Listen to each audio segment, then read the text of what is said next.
Well, it's still the month of love, and like I said in my last post, I'm not here to do this whole gender war thing. So today, I want to celebrate somebody who saved my life more times than they know. In fact, I know they don't know, but yeah, they did. So I'm going to talk about a young lady by the name of Ployu, or as I like to call her, Papa Ployu. Now, obviously, her name's not Ployu, but I'm not going to tell you her real name. I will tell you why she's called Ployu, but at the end.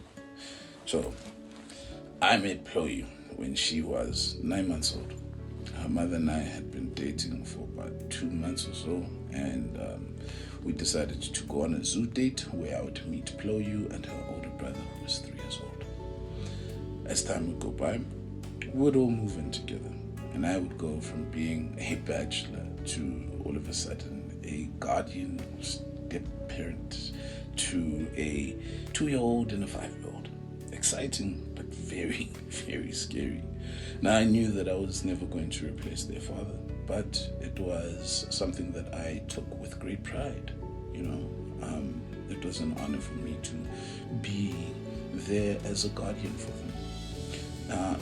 In all of this, I got to witness Ployu take her first steps, say her first words. I was there for the first day of nursery school, first day of primary school, even for the first early stages of her learning how to read.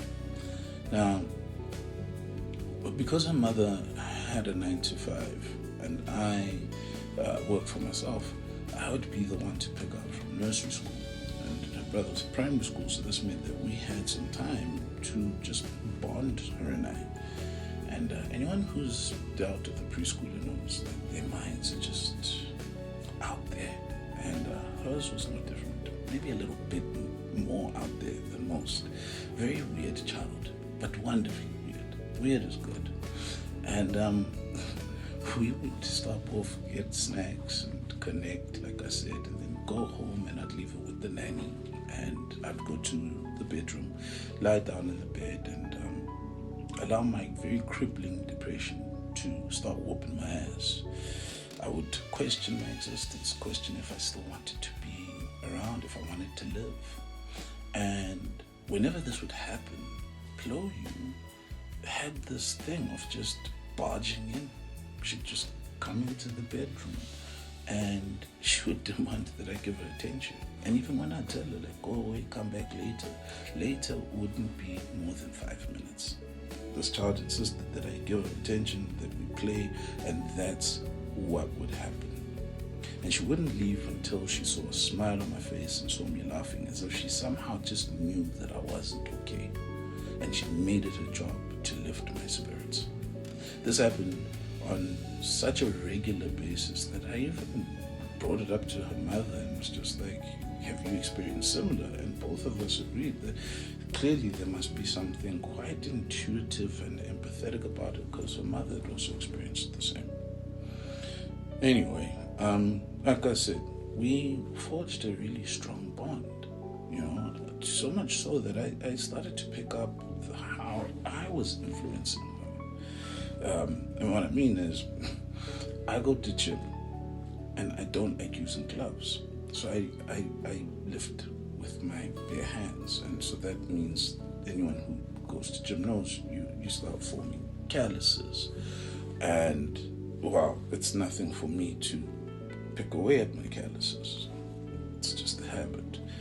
And one day I'm looking at Ployu, and there she is, busy going away doing this. And I'm like, what is this child doing? Because she doesn't have calluses.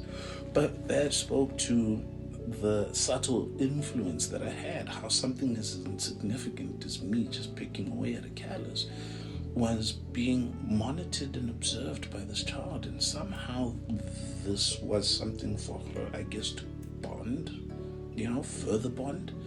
But yeah, anyway, I had this kind of influence, right? And I recognized that, and it was undeniable.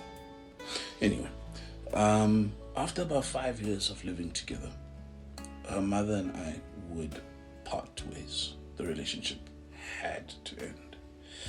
And we always had this rule of never arguing in front of the kids. We didn't want them to see us, going at it. And the day that we confirmed that the relationship was done, I remember that morning, we were having words, and I guess Ployu's uncanny ability to pick up that something was wrong was at work, because something told me to go check the door. So I went to the bedroom door, opened, and I found her standing there listening in, and I could see this kind of look on her face, and I was just like, go. So her mother and I agreed that we would let them know about our decision. When I came back from work, we'd sit them down and talk. But while I was at work, apparently Chloe had just become anxious and wanted to know what was going on. So her mother told her and her brother what was happening. And that meant when I got back, I had to have a conversation with them. I decided to have a conversation with them individually. So I spoke to her brother first, let him know that it wasn't his fault, reassured him that I loved him, and then moved on to Chloe and had the same conversation. And I needed to make sure that she understood, because she was slightly younger. She was about 6 or so at the time. And she was very calm and stated, that she understood, but she kept on driving home this thing about, will we see each other again? And I was like, yeah, we can make a plan to see each other. But she kept on going on about us seeing each other. So eventually I was like, yo, what's going on? And she's like, so you promise you won't forget about me? You won't forget about me? Like, she kept driving that home, and that I ended up having to take a break. I went to the bathroom. I told her I needed to go pee, but the reality was I went to the bathroom to cry. I was crying my eyeballs up, because what I picked up was, as much as, she was a child and still not all the way articulate, she was trying to express the fear of abandonment, and I guess also trying to suss out if she meant to me as much as I meant to her. So I wiped my eyes, got back outside, and I said to her, listen, for as long as you want me around, I'll be here. And if ever the day comes that you decide that you don't want me around, that's fine too. Life has happened, and I haven't seen Chloe in about 2 years now. And yeah, I think she needed to grow and have her life just as I needed to have mine. But it doesn't change who she was in my life and how she helped me grow as a man, and how many times she saved my life whenever she barged into that room, because my mind went far away from thoughts of taking my life to appreciating what I had in front of me.